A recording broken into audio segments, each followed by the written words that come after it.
One second welcome back to my channel. आज जो हम स्टार चैप्टर पढ़ने जा रहे हैं वो इनकम टैक्स का सेकंड हेड है, इनकम फ्रॉम हाउस प्रॉपर्टी। इसके बाद इनकम फ्रॉम सैलरी पढ़ाए थे, इससे मल्होत्रा से भी कुछ क्वेश्चन बनाए थे, कुछ आर के जैन से बनाए थे और भी आगे बनाएंगे। ऐसा नहीं उस चैप्टर को क्वेश्चन हम क्लोज कर देंगे, लेकिन उसको ही बनाएंगे। लेकिन साथ में आज आप समझते हैं कि इस चैप्टर को चालू करना जरूरी है, इसलिए इसको हम चालू कर रहे हैं। तो चलिए इसको हम लोग स्टार्ट करते हैं। स्टार्ट करने पर रिक्वेस्ट करेंगे, नए हैं तो जरूर से सब्सक्राइब कीजिए। देखिए, इनकम का हम लोग जैसे शुरू में पढ़े थे, अब हम बताए थे इनकम का 5 हेड होता है। Income from salary, income from house property, income from business provision, capital gain and income from other sources. ये 5 मेन हेड होता है, ठीक है। तो हम लोग आज सेकेंड हेड पढ़ेंगे। This is the second head of income according to income tax act 1961, income tax rule 1962, ठीक है। तो हम लोग इसको इस तरह से लिखेंगे, this is the second head of income according to income tax act 1961 and income tax rule 1962। देखिए, इसमें होता क्या है कि बहुत सा आदमी क्या करता है, मकान किराए में लगा के कमाई करता है ना। जैसे मेरे पास 2 या 3 मकान है, एक मकान में हम रहते हैं, बाकी 2 मकान को किराए पे लगा दिए हैं।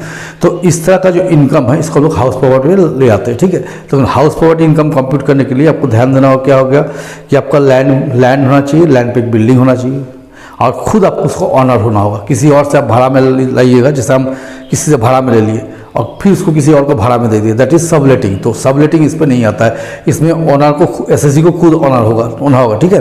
तो पहला पॉइंट हो गया, SSC must be owner of the house. SSC को ऑनर होना होगा, ठीक है। सेकेंड होता है land and building, land and building, ये दोनों चीज़ एक ही साथ होना चाहिए, ठीक है। मतलब जो खाली ज़मीन नहीं है, ज़मीन पे कोई बिल्डिंग बना हुआ है, तो इसको हम लोग लेंगे। तो देखिए, सबसे पहले इसका जो चीज़ होता है, हाउस का जो होता है, हम लोग समझेंगे कैसे होता है। इसका सबसे इंपॉर्टेंट होता है एनुअल वैल्यू। देखिए, हम ज़्यादा थ्योरी का कच में नहीं जाएंगे, जिससे क्वेश्चन बन सके हम उसी में करेंगे। एनुअल वैल्यू, तो एनुअल वैल्यू क्या है, the value on which house में B let out in a year called as annual value। वो वैल्यू, जिस वैल्यू में हम मकान को 1 साल में किराए में लगा सकते हैं, उसको क्या बोलते हैं, एनुअल वैल्यू। वो वैल्यू, जिस वैल्यू में मकान 1 साल में किराए में चढ़ सकता है, उसको हम लोग क्या बोलते हैं, एनुअल वैल्यू, ठीक है। अब जब एनुअल वैल्यू पढ़ लेंगे तो सबसे पहले यहाँ पर जानेंगे मकान को हम लोग किस तरह से बांटेंगे। देखिए, 3 तरह का हम लोग बांट सकते हैं। एक होता है सेल्फ ऑक्युपाइड, एक होता है लेट आउट और एक होता है deemed to be let out. Deemed to be let out.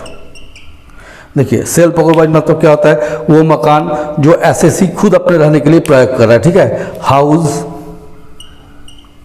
Which is used by owner और एसएससी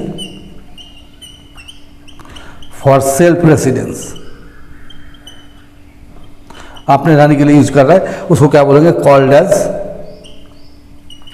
सेल्फ ऑक्युपाइड हाउस। देखिए, house which is let out, यहाँ लेट आउट मतलब किराए में लगाना, बाय ओनर और SSC called as let out house. Deem to be let out क्या होता है, जैसे माने किसी एसएससी के पास प्रॉपर्टी जिसका संख्या ज़्यादा होता है, माने उसके पास 3-4 हाउस है या 5 हाउस है, तो ऐसे कंडीशन में इनकम टैक्स उसके पास ऑप्शन देता है कि किन्हीं 2 मकान को आप यूज कीजिए, चुनिए, जिसको हम सेल्फ ऑक्युपाइड मानेंगे, आप खुद रह रहे हैं, अब बाकी को मानेंगे हम किराए पे लगा दिए, चाहे आप किराए में लगाए चाहे नहीं लगाए। पहले क्या था ना, deem to be let out house में एक मकान का छूट मिलता था, किसी एक मकान को मानेंगे कि आप अपने रह रहे हैं, आप बाकी मकान को किराए मानेंगे। अभी क्या कर दिया कि किसी 2 मकान को आप चूज कर लीजिए, किसी 2 मकान को आप चूज कर लीजिए जिसको हम मानेंगे कि आप अपने रहने के लिए प्रयोग कर रहे हैं, और बाकी जितना मकान आपके पास है, 1, 2, 3 और जो भी है, सबको हम मानेंगे किराए में लगाया हुआ है, ठीक है। तो देखिए, if SSC or owner as more than 2 house, then any two considered by choice of SSC as self occupied, किसी दो को सेल्फ ऑक्युपाइड मान लेंगे, and others treated as let out house, बाकी को क्या मानेंगे, किराए में लगा हुआ, है ना। These are called as deemed to be let out, deemed to be let out. तो हम क्या समझाएं कि तीन चीज होता है, एक होता है सेल्फ ऑक्युपाइड जो आप स्वयं के लिए प्रयुक्त कर रहे हैं, दो मकान या एक मकान जो भी, एक होता है लेट आउट जो आप कमाने के उद्देश्य से किराए में लगाएं, एक होता है deem to be let out. अगर आपके पास दो या दो से अधिक मकान है तो ऐसे कंडीशन में किसी दो मकान को आप चूज कर लीजिए, इसको माना जाएगा कि आप स्वयं यूज कर रहे हैं, और बाकी को क्या मान लेंगे, लेट आउट। तो अब यहाँ जो एनुअल वैल्यू है, इस एनुअल वैल्यू को जब हम लोग देखते हैं ना, एनुअल वैल्यू देखिए, gross self occupied house, self occupied house annual value is nil, annual value होता ही नहीं क्योंकि हम किराए में लगाए नहीं, है ना, is nil. Let out house annual value must be computed as per rule of income tax. Income tax का रूल से क्या करेंगे, उसका एनुअल वैल्यू निकालेंगे। और थर्ड होता है deemed to be let out,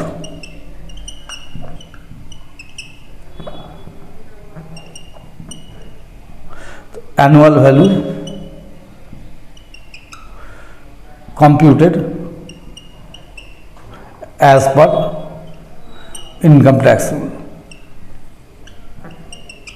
तो क्या समझाएं कि तीन हाउस बता दिए, तो तीन हाउस में क्या होता है, एनुअल वैल्यू सेल्फ ऑक्युपाइड का क्या होता है, नील होता है, इसका कोई एनुअल वैल्यू होता नहीं है। लेट आउट का क्या होता है, निकालना पड़ता है as per income tax rule, और डीम टू बी भी लेट आउट का निकालना पड़ता है। ठीक है, आप देखिए इसमें जब annual value computation of annual value करेंगे, कंप्यूटेशन ऑफ एनुअल वैल्यू, जब आप एनुअल वैल्यू निकालने जाइएगा तो क्या आपको ध्यान में रखना होगा। पहला हो गया when rent control act is not applicable, जहां आपको रेंट कंट्रोल एक्ट नहीं लग रहा है, और when rent control act is applicable, जहां आपको रेंट कंट्रोल एक्ट लग रहा है। ठीक है, तो ये दो तरह से निकलता है, जहां रेंट कंट्रोल एक्ट नहीं लग रहा है और जहां रेंट कंट्रोल एक्ट लग रहा है। तो चलिए इसको मिटा देते फिर हम आगे बढ़ते हैं ना। हम लोग यहाँ क्या करेंगे, एनुअल वैल्यू निकालने के लिए, एनुअल वैल्यू के लिए मकान का चार वैल्यू को जानना होगा ना। एनुअल वैल्यू के लिए चार वैल्यू का जानना होगा। पहला होता है म्युनिसिपल वैल्यू,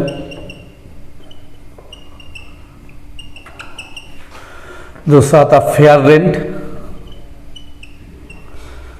तीसरा होता है एक्चुअल रेंट, या किसी बुक में लिखा था डिफेक्टो रेंट। ठीक है, तो हमको इससे मतलब नहीं, हम लोग एक्चुअल रेंट ही समझेंगे। और चौथा हो गया स्टैंडर्ड रेंट। ये चार वैल्यू होता है। देखिए म्युनिसिपल वैल्यू क्या होता है कि अगर म्यूनिसिपलिटी एरिया में आप रहते हैं तो म्यूनिसिपलिटी निर्धारित करता है कि उस मकान से साल में कितना किराया आ सकता है, that is municipal value. Fair rent क्या होता है, जिस एरिया में आप रह रहे हैं उस एरिया में आपकी तरह और भी मकान होंगे, तो उस मकान से क्या किराया आ रहा है, दैट इज वास्तविक किराया। ठीक है, उस मकान का अगर भाड़ा में लगा हुआ है तो उसमें से क्या किराया आ रहा है, that is fair rent.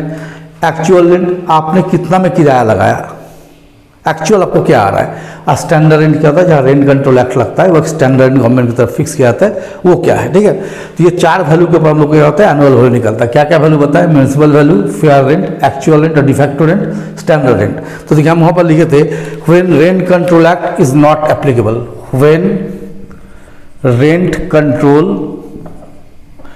Act is not applicable, जहां रेंट कंट्रोल एक्ट नहीं लगता है। ठीक है, तो हम लोग क्या लिखेंगे, highest of the following, highest of the following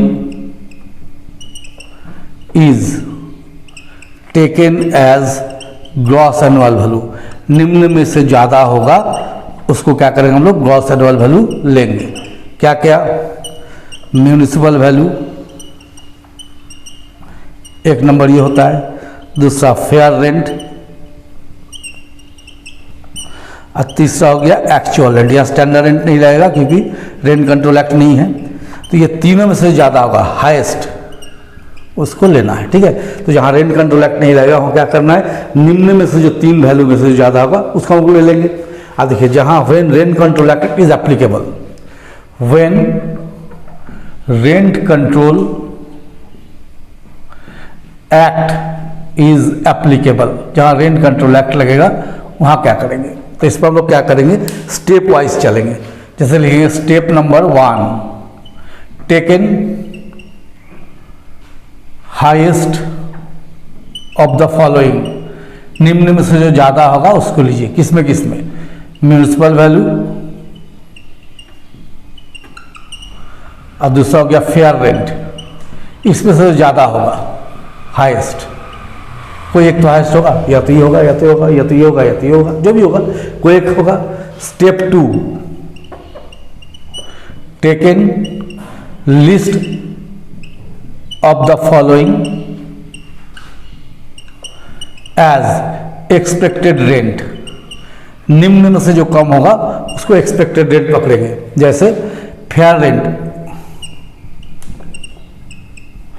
या म्यूनिसिपल वैल्यू, कुछ तो उसमें से ज़्यादा लिए होंगे, ये दोनों में से कोई एक आया होगा यहाँ पर। और दूसरा का आपको स्टैंडर्ड रेंट, तो इसमें से कोई एक कम होगा, दोनों में से जो कम होगा, इसमें क्या है ज़्यादा, इसमें क्या होगा कम, तो जो कम आएगा उसको लेंगे एक्सपेक्टेड रेंट, उसको बोलेंगे एक्सपेक्टेड रेंट। ठीक है। Step 3, highest of the following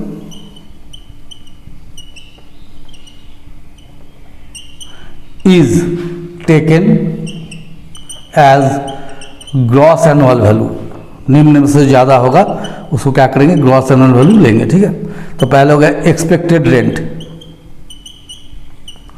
यहाँ तो कुछ आया होगा वो, या एक्चुअल रेंट, ये जो ज़्यादा होगा highest will be taken, highest will be taken as gross annual value, इसमें से ज़्यादा होगा उसको क्या करेंगे, ग्रॉस एनुअल वैल्यू लेंगे।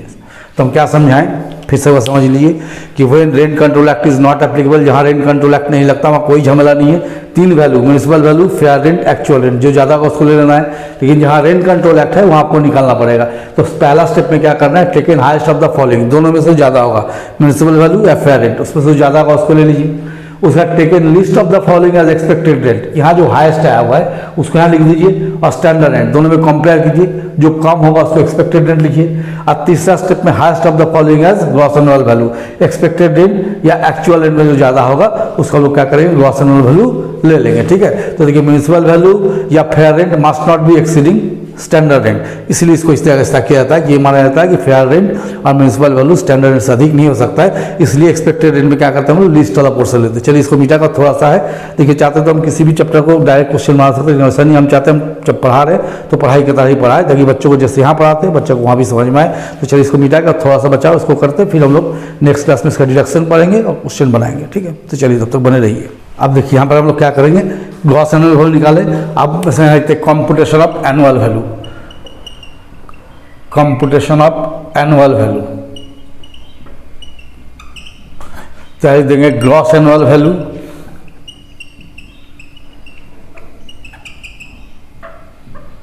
लेस म्यूनिसिपल टैक्स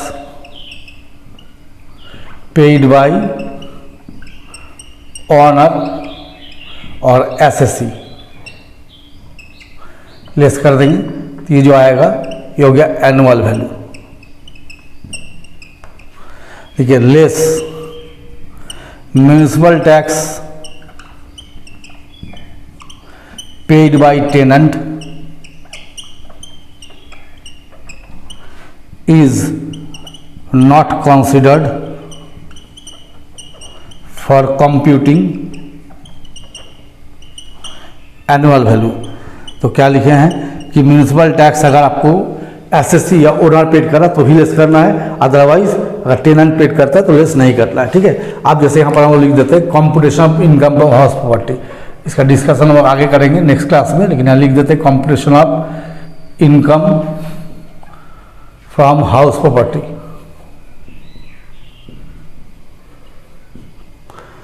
देखिए यहाँ लिखेंगे ग्रॉस एनुअल वैल्यू,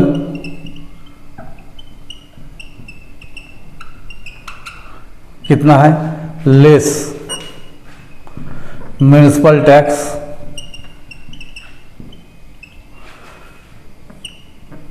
हो गया annual value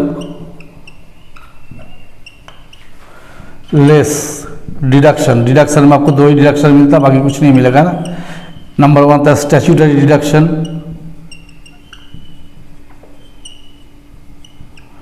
30% on annual value, ये एक डिडक्शन मिलेगा। और सेकेंड होता है इंटरेस्ट ऑन लोन, ये हम लोग नेक्स्ट क्लास में डिस्कस करेंगे कि इसको कैसे कंप्यूट करना है। इसमें जो मिलेगा ये तो मिलेगा, ये रहेगा तो इसको भी लेना है, यहाँ माइनस कर देंगे तो यह निकलेगा इनकम और लॉस फ्रॉम हाउस प्रॉपर्टी। तो हम लोग नेक्स्ट क्लास में और आगे डिस्कस करेंगे। आज हम लोग यहीं का ख़त्म करते हैं। ठीक है, ये जो डिडक्शंस है उसको हम नेक्स्ट क्लास में डिस्कस करेंगे, या एनुअल वैल्यू निकालने का जो तरीका बताया उस पर भी क्वेश्चन बनाएंगे 1-2। ठीक है, इसमें भी हम दोनों को यूज करेंगे, डॉक्टर आर.के. जैन और एस.सी. मल्होत्रा को। तो तब तक आप लोग इसको समझिए, सीखिए और मेरे साथ बने रहिए। जरूर से वीडियो को पूरा वॉच कीजिए ताकि समझ में आए, जब चालू करते हैं तो पूरा देखिए ताकि फ़ायदा हो। तो चलिए मेरे साथ बने रहिए, चैनल को शेयर सब्सक्राइब कीजिए।